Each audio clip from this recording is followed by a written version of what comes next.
I press record too, so this time take two. Okay. Take two. Take two. I press record. I'm sorry. Okay, I'm ready.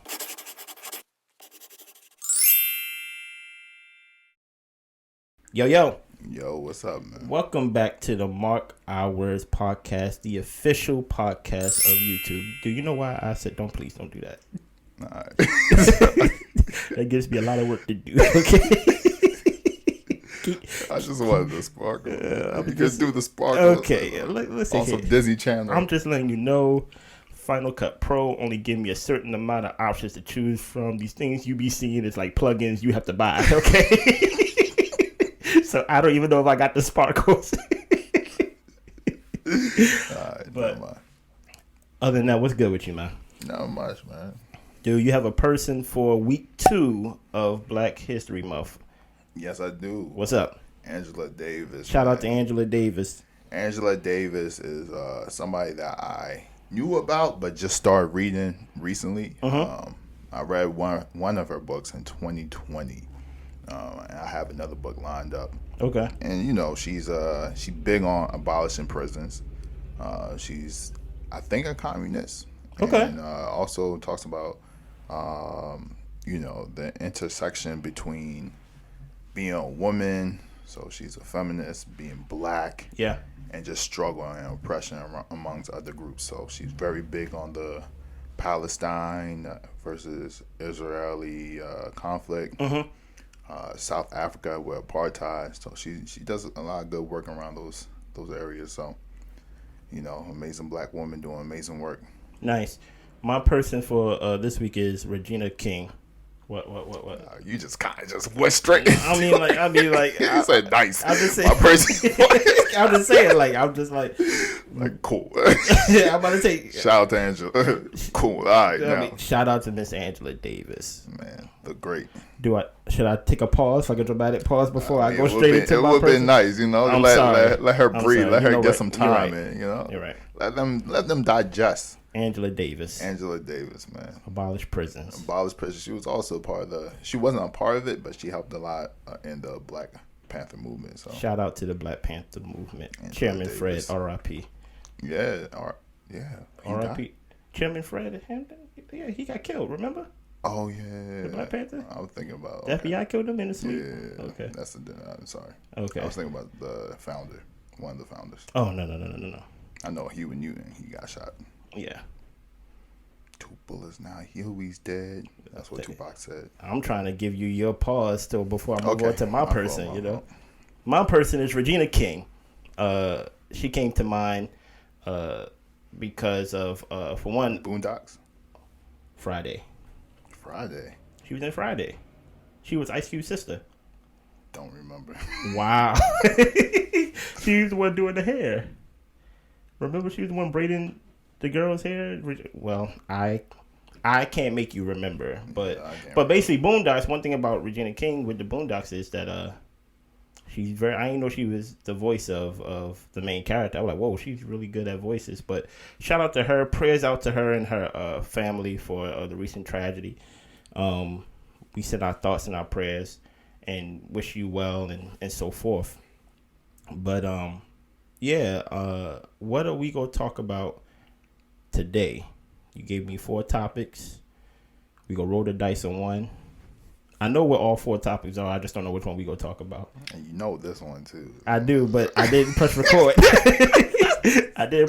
I'll play along. Okay, thank you. So yeah, I think, you know, for one thing that I really want to address is borrowing money. Okay. And it's been an interesting ride since 2020. So, as some of you guys might know, I bought a house at the beginning of 2021. Congratulations. And to celebrate, I kind of just started spending money wild. You know, I was giving money away. I was spending money. I was, going different places around the world because it was cheaper than normal, but it wasn't cheap. And I was finding myself, you know, starting to live paycheck to paycheck to the point where if next month's paycheck or the next 2 weeks' paycheck didn't come in, I was going to be able to pay bills. It wasn't until I downloaded, well, I had this app for a while, but not until I started to use this app called You Need a Budget, called YNAB, or aka YNAB, where the idea, usually when you budget, the idea is to budget the money that you're going to have. So in February, you're thinking that you're going to have maybe $3,000 coming in. You budget what you're going to be spending and so forth. Where YNAB, they don't let you budget any money you don't have. So you can only budget the money that's in your bank account. So if you only have $20 in your bank account, that's the only thing you can budget. And you just got to hope that you get some more money before you can budget anything else. So it's kind of like having, back in the day, there was like this idea of having money in like envelopes. So you say groceries, you write groceries on one envelope, you put like $100 in. You have like you going way back in the day. Yeah. Okay. And then you might have like a light bill. You put a light bill, you put the money in the light bill and so forth. It's kind of like that, where you only spend the money that's in the envelope. Okay. Whereas you can't really say, oh, I'm going to spend $50 in the theaters, and you don't have no $50 in the envelope. It's like, well, you can't go to the theaters because you don't got no money. I didn't even make a theater envelope. You shouldn't, because you don't got it. So it's like, so that's the whole idea with YNAB. Which got me even thinking a little bit even deeper, right? Okay. Because now we have these companies where a lot of companies, they sell you a product. They start doing well, but they realize they want to expand their base. Okay. One, for example, is Apple, where now they don't just sell you a product based off of if you can afford it or not. They sell you and say, hey, you can have this product, but you only have to pay us $50 a month or $40 a month to finance each to finance. So a lot of these companies are becoming financiers, whereas before, the idea, and even with YNAB, the idea is like you only spend what you can afford. And so even with YNAB, if you can't afford maybe a $100 phone, you would then say, okay, every 30 months, every month, I would put $30 away. Okay. And then within a month and a half, you'll be able to afford that phone. Whereas with this one, it says you could get the phone now, but you just pay us $30 every month. The idea is kind of similar, except you're the financer and you don't put the power on the company, you put the power on yourself. So if something were to happen in month 2, for example, you're not like, oh, I need to come up with this $30 to pay for this phone. You're like, okay, I guess I'm just going to have to wait another month to actually afford this phone. And so, it got me the idea that a lot of people are borrowing money and it's kind of changing our focus and shifting what is possible, right? Because everybody's like, instant gratification. I'm going to get it now and worry about the finances later. Yeah. But you keep doing that with a bunch of things, you end up in a space where you can't afford anything because you have all these things that you still have to pay off for the things that you currently have. So yeah, so that's the idea. So thank you for that. It was a very drawn out explanation. Thank you. No, I like it. So there's 2 places that we could go with this, and I'll let you choose. Yeah. Do you want to go with the borrowing in the sense of financing, or do you want to go with borrowing in the sense of asking for, let's say, help from, let's say, hey, Chen, I need $25. Because in my opinion, my response to everything you just said is it seems like everybody's borrowing. Even if that means that they're financing everything or that they're literally asking people, I may need help. Because you said in your beautiful opening speech that while you were celebrating buying a house, kind of crazy. You bought a house and then you decided to spend more. Doesn't make sense. But you said that you said that you was giving away money as well, like giving money to people or giving it to whatever you choose. I think when it comes to borrowing, I don't think we really see it as borrowing in the finance way of doing the things of like, okay, we give Apple or like we give $50 towards this thing. We're borrowing the product, but we're paying it off within a month or whatever. Compared to, I don't think we have a problem with that compared to actually like, hey, Chen, I'm in a bind. can you help me, and so forth. Do you kind of see what I'm saying? Like there's a stigma towards one and not the other. Exactly. That's what you mean? Both of it is borrowing. Yeah. Both of it is literally asking, or rather, both of it is saying, I don't have. Yeah. I'm in need of. Yeah. But we have no problem because Apple go drop a new phone. We have no problem of going and financing for a new phone, financing for a new laptop, financing for a new car, because we don't have the cash to pay for it outright. Yeah. But we have no problem with that. But let's say, hey, I need $50 or I need $100 from Chen. There's something that's like, I don't want to ask though. I'd rather let my lights go out than ask my friends for help, or ask my parents for help, or ask someone that's close to me for help. Like, how come there's a stigma on one and not so much of, like, how come both can't be good or both can't be bad? It's rather one is okay and one is like, it's iffy. I think it depends on who you borrowing it for and why you borrowing it. If you're asking a friend, you're in a bind. Okay. Versus if you borrowing it for the iPhone, it's not you're not in a bind. You just want the iPhone, but you can't afford it. Okay. Yeah. Or so it's not like versus if you're on government aid, you kind of borrowing. I mean, you're not even borrowing. You just getting help. Yeah. From the government. It's not like a friend or somebody, but that's not that has bad stigma too. People like, I don't want the government to help me. I don't want even though you said yourself. I was just about to say it was a period where I didn't have a job. Yeah. And a friend of mine was like, well, just go down to the unemployment and sign up for unemployment. I was like, I can't do that. Like, it's me. You know what I mean? They were like, that's your money. like you've been given to unemployment like ever since you've been working. Like, get your money.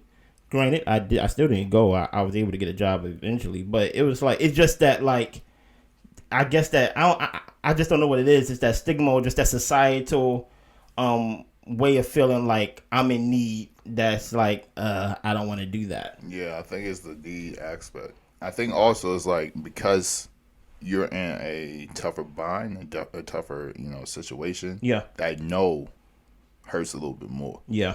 Versus like, if I ask you for money to buy a new iPhone, if I said you said no, it's like, all right. But if I ask you for money to keep my lights on and you said no, that's like, damn. That's a little bit more. That's a little bit more sting. So I think also the fear of asking for money for those and usually people only ask for money when they're in those type of situations. Versus like, if I need an iPhone and I don't have $50 to go get a new iPhone, the possibility of me asking is not high. Yeah. So I think that's the difference. I want to accuse you of something. Yeah. I want to accuse you of sounding a little bit like Dave Ramsey, rather. Mm-hmm. He's very, I would say, extreme when it comes to budgeting or just money in general. Yeah. He don't like cards. Debit is your money, but he don't like credit cards, rather. Do you think, to his point, that because we have credit cards and we have these institutions that we can finance things, that it's kind of taking the value away of actually keeping a budget or even creating one? Because when you're using your money, it's kind of like you have to budget because it's like it's yours. But when you're borrowing and you can finance, it's like, oh, I don't have the budget for something or money that I don't have at the moment. I don't have the budget for the $50 that I need to pay off this iPhone. I can just finance it and put it towards a credit card. Do you think the institute of like these credit cards or so forth and the society that we live in now, that things are now, you can literally put it on your phone and you don't even have to, I'm not even going to hold you. I don't even think I held $100 bill like in the past, like, me either. I want to say a decade, close to a decade. So it's like, do you think that kind of takes away the value of creating a budget, keeping a budget, and so forth? I won't say that. Okay, you're not Dave Ramsey. No, I mean, I agree with Dave Ramsey. Oh, okay, you are Dave Ramsey. I think it increased the value. Okay. Because I mean, if you had cash and you only had cash, when it runs out, it's nothing you could do. Yeah. It's like it was like, what are you going to do? You only have cash. So now that you have credit cards and there's this false sense of having money on hand at all times, I don't think you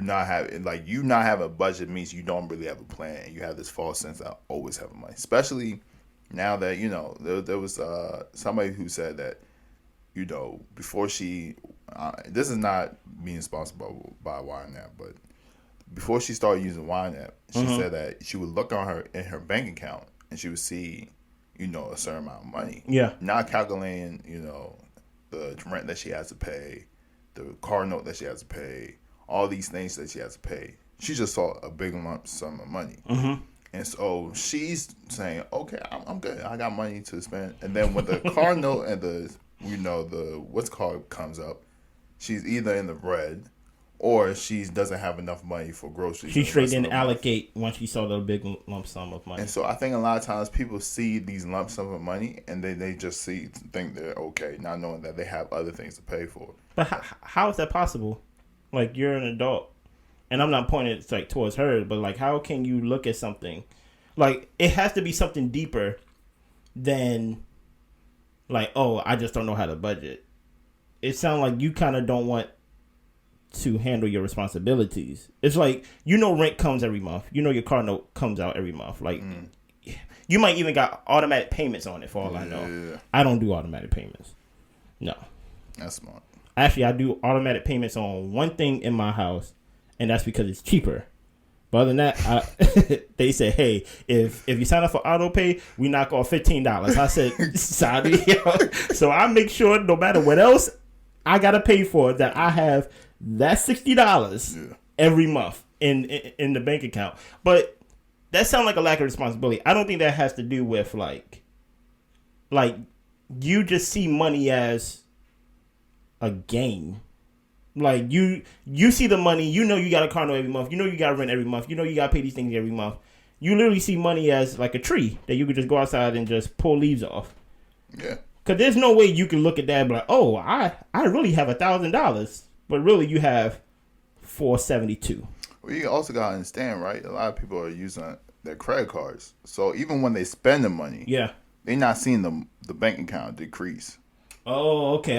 So it's not like, so they doing, so you have $3,000. Let's say rent is $1,000. Okay. Car note is about $500. Insurance about $200. So now you're at what, $1,200 left for the month, which is pretty good for a lot of people. But let's say you just went and bought a ticket, because you know how people love to travel now. You bought a ticket to go to LA. That's $500. You bought groceries. That's $200. You did, you went out for the weekend. Now you spent about $150. And now, you decide to buy some clothes because you want to dress up for it. I gotta look fly, man. I gotta look fly. And let's say you spend because clothes, a lot of people clothes. Like, I shop at, Walmart, you know what I'm saying? I don't think that's something to brag about. Goodwill, you know what I'm saying? Stop letting people. I can't afford Target, so I don't even shop there. But listen, I already told you about Goodwill. Amazon, you know what I'm saying? Amazon Basic, you know what I'm saying? But a lot of people, they shop, man, at like Nordstrom, you know what I'm Shout saying? out to Nordstrom. Yeah, I don't even know all these other. I haven't been in a mall for the last 5-6 years, so I don't know what they got. But they close at like $300-$400 when they go. It's dependent. So they already spend all that $1,200 that they, if not more. And so now when the credit card bill comes, it's like, okay, I'm not gonna be able to afford this, so I'm gonna just pay $500, or I'm just gonna pay the minimum. $34. And guess what? I still have $1,200 in my bank account. $1,100 in my bank account. I only pay the minimum, which was $34. Yeah. And so I think that's the trick that's playing with people's minds. That is a road to destruction. Because they're not even looking at the balance. Because they don't even show you the balance. They just show you, how much you spend this month. And then how much you have left. Yeah, you have $50 left on your credit line. On a credit line of $2,000. So that's the issue, right? But I think societal wise, which I had to get out of my head and get out of my pride. There was a point, even recently, I had to ask for help to pay for something. Yeah. I had to ask for like, hey, I don't have it. Yeah. Can you help me? Yeah. And there was and I told you about it, and I had to combat those prideful ego thoughts in my head because I'm like, and the person that I asked for help is someone close to me, like very close to me. And I was like, wait a minute, why should I feel bad about asking? Like it's rather yes or no. Yeah. But I should never feel bad, in my opinion, for being in need and asking for help. Yeah. I leave the power completely up to the person or to the people to be like, yes, Chris, I can help you, or this, I can't give you that amount, but I can give you this, and things like that. And I think a revelation popped in my head, or rather an epiphany. Everyone's borrowing. Not a lot of people that I know of are really paying for or financing their own life. They're borrowing from something or someone. There's people, grown people our age, who don't pay their cell phone bill, who don't pay their car insurance. What I mean, our age. Yeah, like our age, like 30 years old, 29 years old, 28 years old, to where they've been on their parents' family plan on their cell phone ever since they was 16 years old. Dude, like, you get what I'm saying? So there's not a lot. So there's this facade that I think that we're trying to portray that, oh, I got it. Like, oh, I'm paying for it. Like, it's all me. But then you realize, I don't mean to bring up the king of pop. Shout out to Michael Jackson. And shout out to that Janet Jackson documentary that just came out. You saw it? I heard it was good. It's pretty dope. Right? I heard she was making more money than Michael. Janet Jackson was almost bigger than Michael at one point. Like she was very she was up there, you know. But when Michael Jackson died, one thing that came out in the tabloids, we don't know how real it is, but of how much debt he was in. You know what I mean? You wouldn't think the king of pop, the king of the moonwalk, you know, is in debt because is this one infamous video on YouTube where he's shopping and he's just like, I want this, I want this, I want this, I want this, and they just like, it's Michael Jackson. So they just pulling it down. Yes. I mean, these like colossal things, like they're just I love these big old. I remember that. Like, it's like these big vases. Like, he's like, I want that, I want that, I want that, I want that. And then he dies and you realize he's like $70 million in debt and stuff like that. I made up that number, but it was a big number. And I'm just like, yo, do you personally, Chin, have a problem, or do you feel a pull to your ego or to your personality of asking for help? I think everybody does. Okay. I think nobody wants to be at the whim of somebody else's. Okay. So I think asking for help it feels like you can't do it yourself. But there is a weird, I guess, to your point, there is a weird, I guess, loophole with that, right? Because it's like if you could ask a bank for help, it doesn't feel like you're asking for help. Exactly. Or if you could ask, Apple for help to pay off your phone, it doesn't feel like you're asking for help. Like, which is even weirder, right? If I ask you, hey man, can I get $200 to buy some Yeezys? You're either like, first of all, you don't have it, and two, your priorities is off whack. Yeah, it's some. So it's even worse to ask for help when you don't really need it, versus like you asking for help when you do need it. But we do it with Apple. We do it with. You don't need that iPhone 13. You know we do it with a whole bunch of other things. We do it with, I ain't gonna get too much into things, but even with homes, we do it with homes.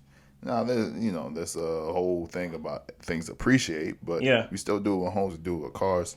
So the idea of asking for help is, I guess, normalizing those fashion, but in a way, it should be even weirder. But I don't know. I think with that though, it's not the powers in their hands. Like, you're gonna get a yes.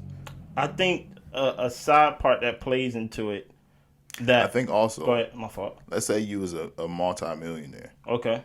People won't feel that weird asking you for help. Because they feel like you have it, and you would probably say yes. It'd be weird to say, like, in their head, it'd be weird for you to say no. So it's like, I think it's that, one, the fact that you might say no, and two, you have too much power in that dynamic. Whereas if I know you're gonna say yes, it's not really me feeling like you still have the power, but it's like the probability you saying no is low. It's like fake humbleness. It's like, hey, bro. I think what happens is when we ask for help, there's this feeling of I was irresponsible. Especially, let's say if you say, I need money for my light bill, or I need money for, because I think if you go to somebody, if you bold enough to ask me for $200 for some Yeezys when I don't even have no Yeezys, I'm like, you bold, man. Like, take that courage. You gonna be successful one day. You know what I mean? But when it comes to, like, I think when it comes to help, it kind of highlights that even if it's true, or even if it's not true, rather, it kind of put a stigma or like a sentence of like, oh, I put myself in this situation. Where sometimes you didn't put yourself in this situation. You just fell into this situation. Like, things just happen, you know?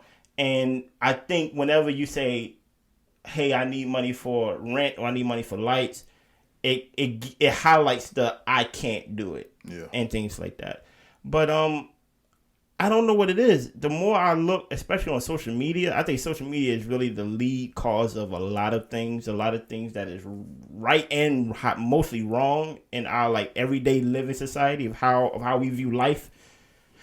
I don't think a lot of people understand that everyone's borrowing. Everyone, even if it's something as traditional as, oh, you get married, right? Who usually pays for the wedding? Not the ones that get married. They usually put that responsibility traditionally on the father of the bride. Yeah. So often, a lot of times they're borrowing from the bank. But that's what I'm saying. So it's not like a lot of things that we're doing or taking part of, your wedding, your first house, your car. You ain't doing it, dude. You get what I'm saying? Like, we live in a society that's like, you can literally walk down the street and just be like, oh, you got help from somebody, or you got help from something or someplace in the situation you in now. I don't want to be as extreme as Dave Ramsey. Shout out to Dave Ramsey, because I definitely remember one episode where he was shouting out this one couple who got themselves out of debt, and he said that they sold their house or something like that. Forgive me for getting the details wrong, but they sold their house and they was living in the garage of his parents' garage. So they said they lived there for like 3 years, put up their money, and they were able to buy a house with cash. Yeah, that sounds crazy though, right? Like that sounds like almost desperate. But is that the way that I'm not gonna say supposed to do it, but is that like the way that you would want to do it, to where you get a house and you don't really have to pay the bank back in 15 to 30 years or so forth? I don't think that was the only issue. They were probably in a lot of trouble, right? It wasn't just like they had to sell the house because they was paying mortgage. No, they was in debt. Yeah, there wasn't. So it's probably credit card debt. They probably had a bunch of car loans they had to pay off, all that stuff. So I guess the point of the story that I was trying to highlight was he was telling them to live below your means, like live way below, to get yourself out of the hole that you put yourself in. But that's the issue, right? Because like at some point you're gonna have to, make something shake. Yeah. So it's like, if you're not paying anything that you're earning right now, because everything's going to the credit cards, or you're getting, you pulling money out from the, your house. You probably got a second mortgage or whatever, right? You buying cars and they finance it. So you're doing all these things, and things are coming to you now, but there's going to be a point where all those things run out, where you don't have any more money on your credit card. Your credit cards are not giving you more credit cards to rack up debt. They're like, listen, we already gave you 7, okay? You don't have, and so now you're filing for bankruptcy, and now all that is now all crashing down. So either you get ahead of it, or you allow yourself to hit rock bottom because you're borrowing money from so many different areas. Because if I finance an Apple phone, which is $50, that's okay, right? $50 a month, I could probably do it. But if I do that with my, $50 in that. I have a car note that's $500. Now it's $550. Mm-hmm. Then I have rent that I have to pay, or because that's kind of rent, that's kind of borrowing. Rent that I have to pay, or mortgage that I have to pay, which is about $1,500. Now I'm at about $2,050. And now if I have to borrow my furniture that I put in, and let's say the furniture is about $1,000. You know how much a couch costs? Like $3,000, $4,000. I didn't know it. I was about to buy. I was about to buy myself a sectional. I still have the same couch I have. Yeah. Because I was like, there's no cheap section. There's cheap sectionals, but I feel like they pulled those out of like houses that was on fire and trying to sell it to me for like $300. Like a good, okay. Got this off of Facebook Marketplace, my guy. A good couch is gonna run you close to like $1,500 to $2,000. $100, okay. my guys. $100. But yeah, so all these things add up. Yeah. And you paying this every month. Eventually, you're going to be living your paycheck, but you're not. Everything that you paying every month are things that you already have. Eventually, they're going to add to your paycheck, and it's like, okay, so what do you do now? Mm-hmm. And then even then, it's even more than your paycheck, and so now you're not paying certain people, and that interest is incurring. So it's like this snowball effect where it starts off with like, okay, it's not that bad, but you keep doing it over and over again, it becomes this big. And so then you have to do something where it's like, wow, we can't afford to live here no more. So now you eliminate that, $1,500 off of rent. Mm-hmm. So now you're moving with your parents' basement. And it's like, we can't afford this card. Now you borrow your parents' card. Yeah, you borrow your parents' card because you can't afford that $500. Because now, let's say you make about $2,500 a month. You're probably spending like $3,000, but now you just knocked out $2,000 off of that payment. Yeah. So it's like these things that people are doing. We don't view money that way, bro. What do you mean? Like just hearing what you just said. That's, I don't know what it is. That's scary. You know what I mean? To be in that situation to where you're getting paid and it feels like you're working for free because it's like you're not even seeing the money. It's just going to. That's not counting. You got to eat every year. Exactly. Every month. That's not every week. Don't have kids every day. You get what I'm saying? So it's they like all that sounds scary. Don't let your parents be dead. You know what I mean? Because then you're really on your own. You know. But it's. I don't know how to fix it besides like. Start now, like be responsible with your money and things like that. Like for example, especially since it's Black History Month, I guess I should take this turn with it, right? One thing that I was doing with my money, which you can attest to back in the day, I was just saving it. Yeah. I was just saving it. I always had money, right? But eventually, it ran out. It didn't occur to me to invest it. Now I think information is so free now that like we're actually catching up to from being behind or wanting to do with money. I didn't know that it was actually not advised to just keep your money in a savings account. Yeah. Like I ain't know that you really supposed to just like keep like maybe like $1,500 for a rainy day, but everything else you put it back into the market, reinvest it. What do you think? There's a way for us to be financially free without investing. Can you be financially free with just a 9-to-5, working a regular job? And when I say regular, I don't mean like minimum wage. I mean like $40,000 to $50,000, maybe even $60,000 a year, to where you don't take those calculated risk as a Black person or so forth, to have that type of freedom to where you can own your house and so forth and things like that. I know like we have you invest into your savings at your job or something like that. But should we as especially Black people really take investing more seriously, or should we like really just stick to what we know? And I mean, what do you mean what you know? I don't know what we know, but let's say like for example, I don't know much about Bitcoin, right? So I probably won't invest in Bitcoin until I get something. Matter of fact, even better, I don't know nothing about NFTs. So I probably wouldn't invest into it because I don't know nothing about it. But everything else, like you get a financial advisor, probably get some index funds or whatever you want to do. But people just tell you invest your money, invest your money, invest your money, invest your money, invest your money. But you're just like, what do that mean? You know what I mean? Like, and then that's when we start doing things and calling it an investment. Like, yeah, I brought these Yeezys. These are an investment because I'm going to sell it for $400 when I paid $300 for it. You know what I mean? But we're not really investing in the way. Like, so do you think, I guess for you or in general, that the only way that you can see financial freedom is through investing? I'm not sure. Okay. Me neither, to be honest.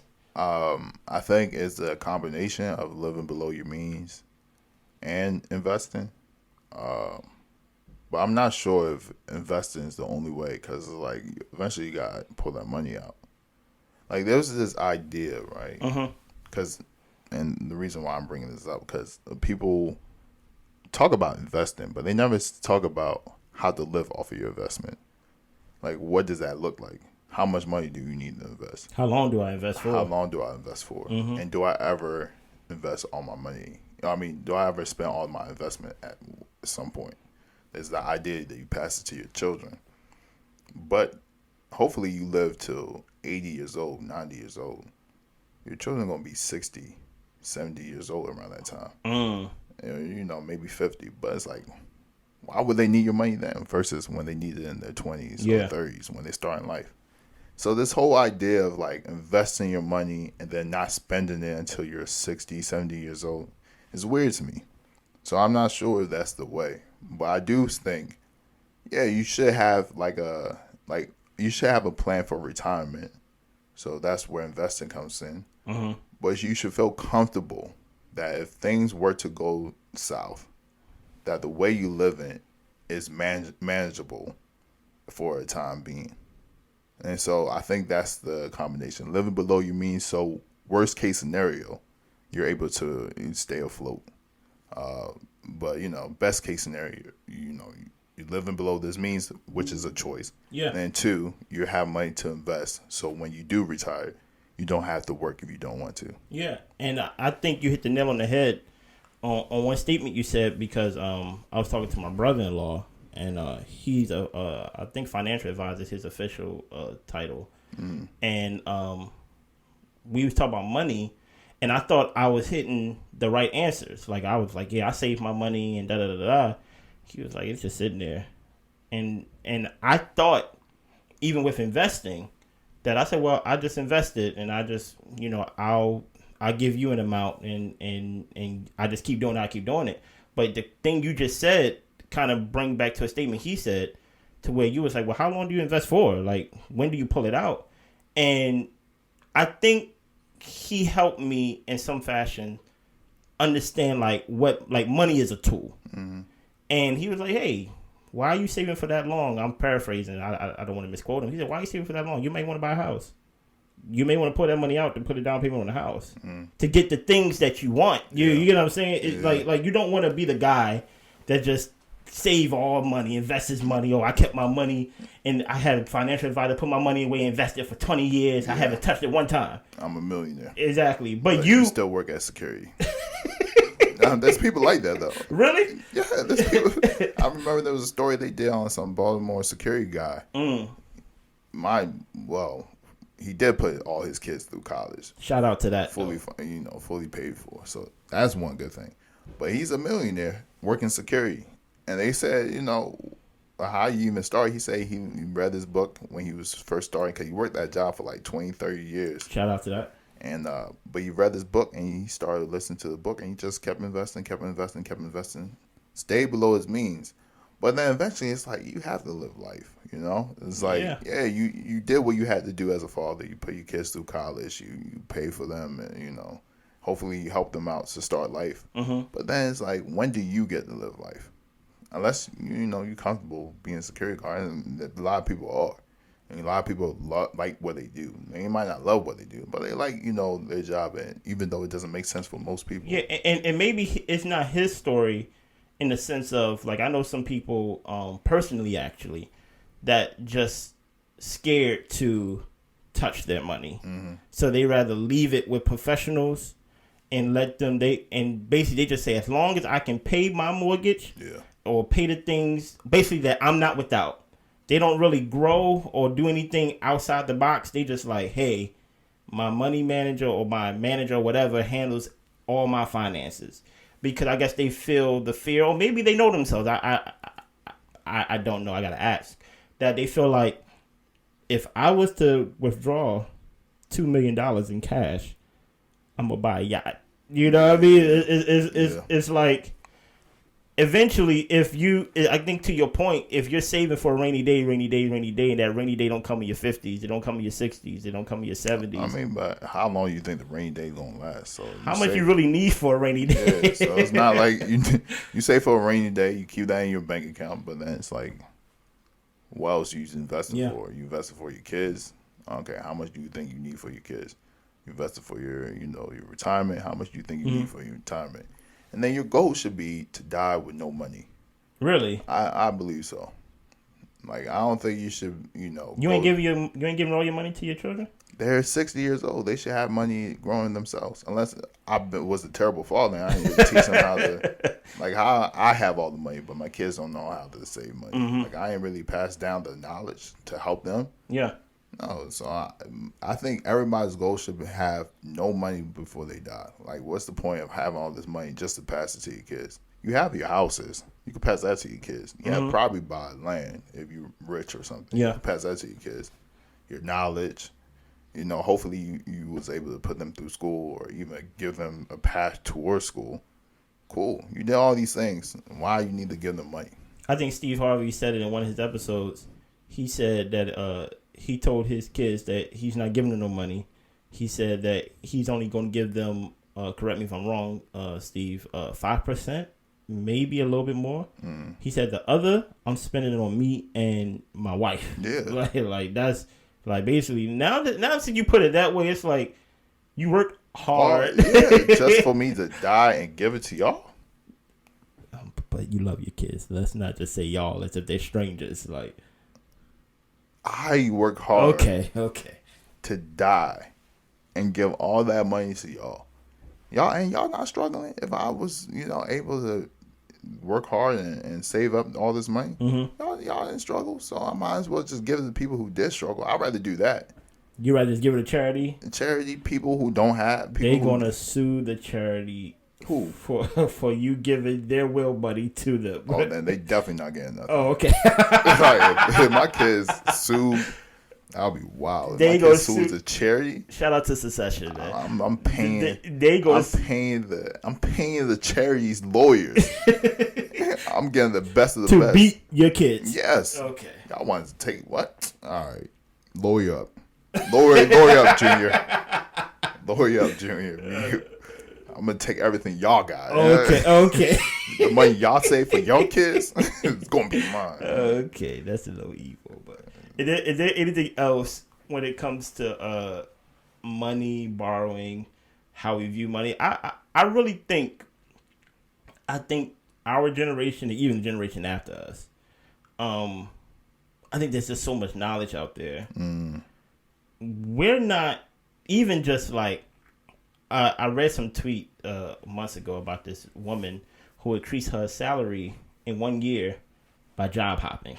She was just like, I increased my salary by like $50,000 or something like that because I went from this job and then I applied for this job, then I went to that job, then I went to this job, then I went to that job, and it's like I don't think we are, because this is my opinion, because social media, you see a lot of people getting it when they're young. Back in the day, you seen the old people like with the classics and with the money and things like that. But now you see the young people, granted, they are entertainers, but they are the one getting the money. Even as young as Mark Zuckerberg, he's created a whole social media platform. Like, these guys are becoming CEOs and running these multi-billion-dollar companies. There is a haste that's happening, I think, with our generation, but definitely the generation maybe even after us. The generation after us. That's like, oh, I want to live a retired life by 40. Like it like we ain't waiting for like 60, 65 because they just gonna increase it up to like 70 years old. We trying to get it by 35 to 45 and things like that. And I think that's a good thing. Of course, I think it has some flaws like anything else, but I think there's at least we are putting some emphasis and some importance on we ain't trying to work forever.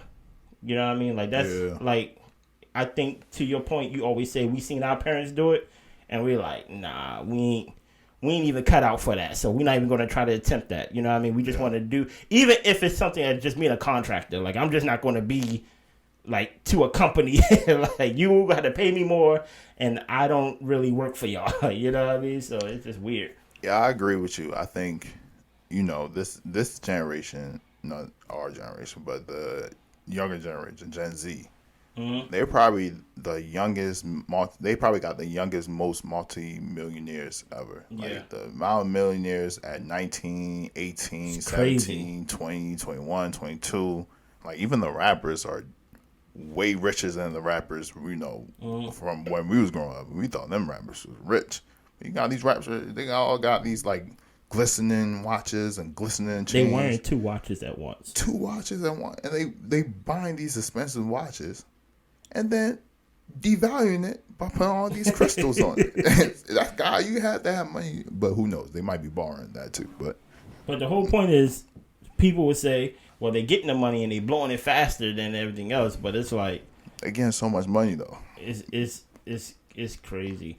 But the thing that I wanted to finish up with is that, yes, even though they do have all this money coming in, there is this culture of not waiting, right? And I mean, we touched about, on this a bunch of times where people are just too impatient because they want to get to that spot as soon as possible.